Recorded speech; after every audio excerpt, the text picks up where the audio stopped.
हमारे मईशत हैं, doesn't need any introduction. Doctor साहब से हम समझने की कोशिश करते हैं इस सारी सूरत हाल के अंदर के ये मामला जाके रहा है। डॉक्टर साहब good morning, thank you very much, आपने हमें ज्वाइन किया। आई होप आप ठीक ठाक हैं। ये जो सूरत हाल इस वक्त बिल्ट हुई है डॉक्टर साहब, मैं सबसे पहले तो आपका तज्जिया, जो दो फाइनेंस मिनिस्टर्स के बीच में एक क्लेम चल रहा है, आप बीइंग एन इंडिपेंडेंट इकोनॉमिस्ट आप इसको कैसे देखते हैं? क्या वाकई सूरत हाल इतनी खतरनाक है जिस जाने मिफ्ता इशारा कर रहे हैं, या कुछ दिन पहले एक इंडेक्स शेयर किया था इसहाक डार साहब ने अपने ट्विटर के ऊपर, जिसमें उन्होंने कहा था कि पाकिस्तान अभी खतरे की उस लाइन पे नहीं है जैसे ब्लूमबर्ग वगैरह ने पिक्चर किया है पाकिस्तान को। आप कैसे देख रहे हैं? जी इमरान, चूंकि आप सेगमेंट शुरू होने से पहले स्पोर्ट्स की बात कर रहे थे, तो हमारी इकॉनमी की सिचुएशन डिफॉल्ट के हवाले से वैसी ही है जैसे कि हमारा T20 वर्ल्ड कप में सेमीफाइनल में पहुंचना था। बहुत सारे इफ्स एंड बट्स और ये सारा कुछ मौजूद था। और ये मैं इसलिए कह रहा हूँ कि पाकिस्तान का इमीडिएट डिफॉल्ट का खतरा नहीं है अगर चाइना और सऊदी अरेबिया जो है उनके साथ हमारे ताल्लुकात बेहतर रहते हैं कर्जों के रोल ओवर के हवाले से, और अमेरिका के साथ हमारे ताल्लुकात बेहतर रहते हैं IMF की नेक्स्ट ट्रांच के रिलीज के हवाले से। तो ये जो एक बैलेंस मेंटेन रखना है हमारे ताल्लुकात विद अमेरिका विज़ावी ताल्लुकात विद चाइना, ये नए आर्मी चीफ के लिए भी एक जाहिर है कि बहुत बड़ा चैलेंज होगा कि किस तरह से हुकूमत की सपोर्ट करें उसमें। पिछले आर्मी चीफ जो हैं वो ऑन रिकॉर्ड इकोनॉमिक जो जब भी सिचुएशन खराब होती थी तो वो सऊदी अरब के साथ, चाइना के साथ और फिर वेंडी शर्मन के साथ वो बातचीत उन्होंने की। तो हमारा जो इस वक्त $31 बिलियन का जो लोन्स हमने वापस करने इस साल, उसमें एक मेजर चंक जो है वो सऊदी अरब और चाइना का है, इंक्लूडिंग चाइनीज कमर्शियल बैंक के जो कर्जे हैं गवर्नमेंट टू गवर्नमेंट के अलावा। तो अगर जैसा उन्होंने अनाउंस किया था कि रोल ओवर कर देंगे, अभी तक इम्प्लीमेंट नहीं हुआ।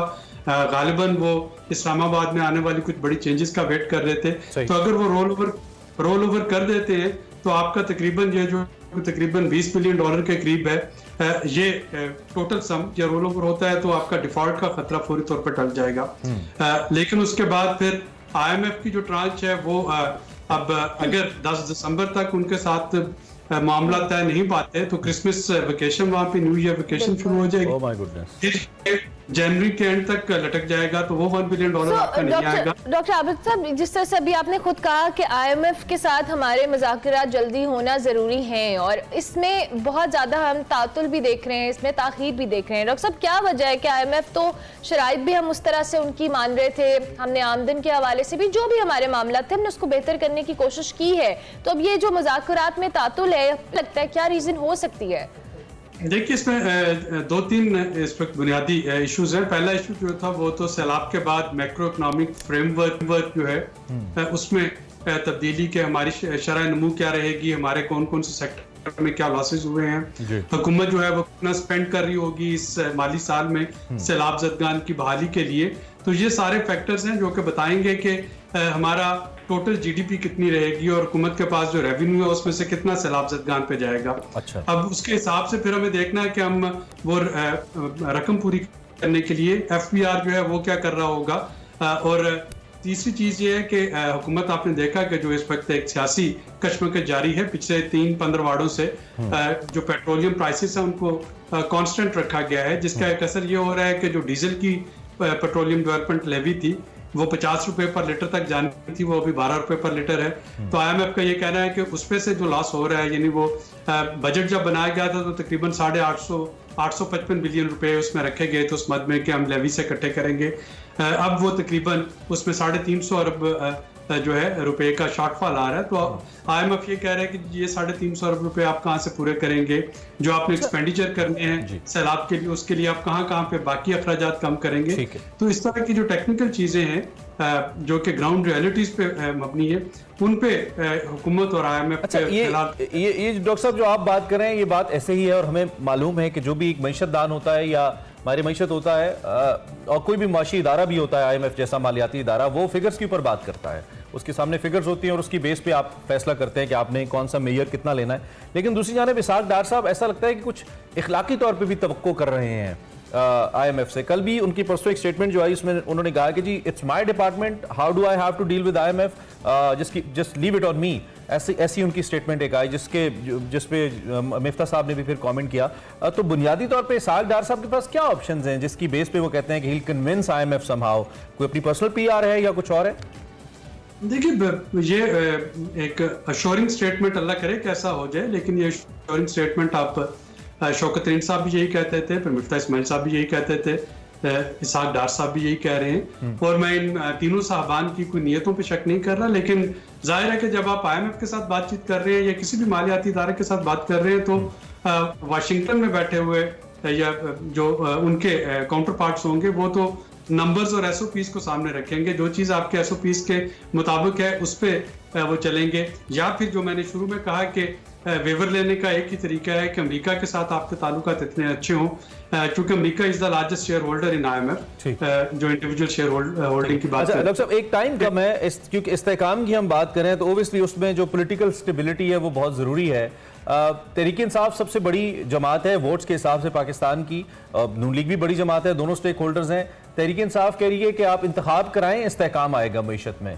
और कल Shahid Khaqan Abbasi former prime minister ने कहा कि अगर 3 महीने आप दे देंगे किसी केयर टेकर गवर्नमेंट को तो आपके तो ऑलरेडी मामला बहुत पेंडिंग में चल रहे हैं, तो कैसे इस्तेहकाम आएगा? फिल वक्त इलेक्शन नहीं चाहिए हैं, मुल्क को यहां से निकलने दें, उसके बाद इस्तेहकाम की बात हो सकती है या इलेक्शन की बात हो सकती है। आपको इन दोनों में से ठीक कौन लग रहा है? मैं इकोनॉमिक पॉइंट ऑफ व्यू से पूछ रहा हूँ।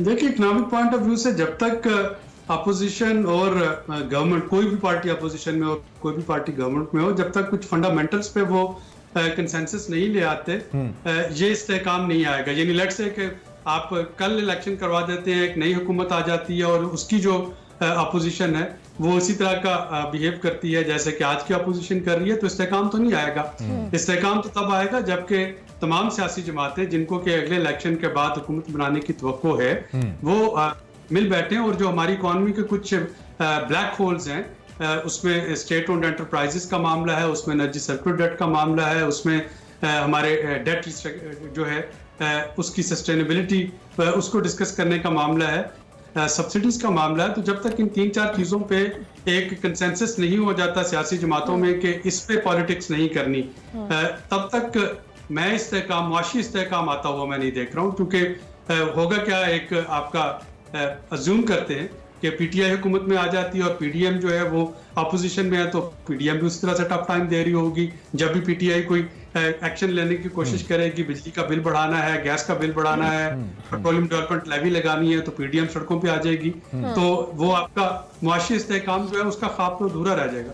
ठीक है। अच्छा डॉक्टर साहब, आखिर में ये भी बता दीजिए कि जिन मुल्कों के अंदर मुआशी ये सूरत हाल होती है वहाँ पे मुआशी इमरजेंसी होती है, सुबह शाम मईशत पे बात होती है, चाहे हुकूमती सतह पे हो या मीडिया के नुक्ते नज़र से हो, कोई बुनियादी तौर पे इमरजेंसी तो है, लेकिन हमें अपने रवैयों में, हमारे सियासतदानों या हुक्मरानों को हमारे रवैयों में वो इमरजेंसी नहीं नजर आती है। चाहे वो 12 करोड़ का सूबा पंजाब हो, वहाँ पे भी असेंबली के तोड़ जोड़ की बातें चल रही हैं, विफाक में भी यही कुछ हो रहा है, कभी चीफ की तैनाती को मौजूद बहस बनाया जा रहा है। तो इसके ऊपर आपके ख्याल में इस वक्त किस किस्म के फोकस की जरूरत है जिससे कम से कम हम थोड़ा सा इस खतरे से निकलने की कोशिश करें, इस जो रेड जोन है इससे निकलने की कोशिश करें हम?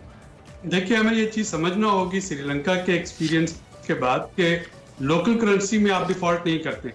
आपके पास जितने भी रुपए हैं वो थोड़े हैं, ज्यादा हैं, बिलियंस हैं, मिलियंस हैं, वो कम नहीं होते, डॉलर्स खत्म हो जाते हैं। और वो जो डॉलर्स खत्म होते हैं वहां पे बहरान आता है। फिर आप अपनी पेट्रोलियम प्रोडक्ट इंपोर्ट नहीं कर सकते, आप अपनी फूड प्रोडक्ट, आप अपनी मेडिसिन, मशीनरी कुछ भी इंपोर्ट नहीं कर सकते। तो हमारा जो क्राइसिस हमारे सामने है, जिसको कि हम इफ्स एंड बट्स से फिलहाल अवर्ट कर रहे हैं और इंशाल्लाह इस दफा भी अवर्ट कर जाएंगे। डिफॉल्ट होता हुआ मैं दोबारा दोहराता हूँ कि कम से कम नियर फ्यूचर में डिफॉल्ट होता हुआ मैं नहीं देख रहा हूँ, अल्लाह ना करे कैसा हो। तो वो डॉलर्स का जो इशू है उसको हमें मद्देनजर रखना और उसको बचाना है, और उसको बचाने के लिए हमें अपनी एनर्जी कंजम्पशन को रैशनलाइज करना होगा।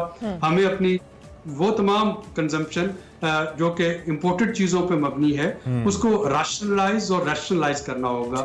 अगर उसकी राशनिंग नहीं करते और उसको रैशनलाइज नहीं करते तो अल्लाह न करे कि आपके डॉलर का जो है क्राइसिस वो बनेगा। रुपयों में तो हर कोई जो है उसकी जेब में रुपए पड़े हैं, लेकिन अगर वो रुपया डिवैल्यू होता रहा तो फिर वो एक रिसेशन में हम और वो सूरत हाल काफी हद तक बन रही है जब डॉलर नहीं मिल रहा और बहुत महंगे पैसों पे भी एलसीज नहीं खुल रही हैं। ठीक है डॉक्टर साहब, थैंक यू वेरी मच जी, आपका बहुत शुक्रिया।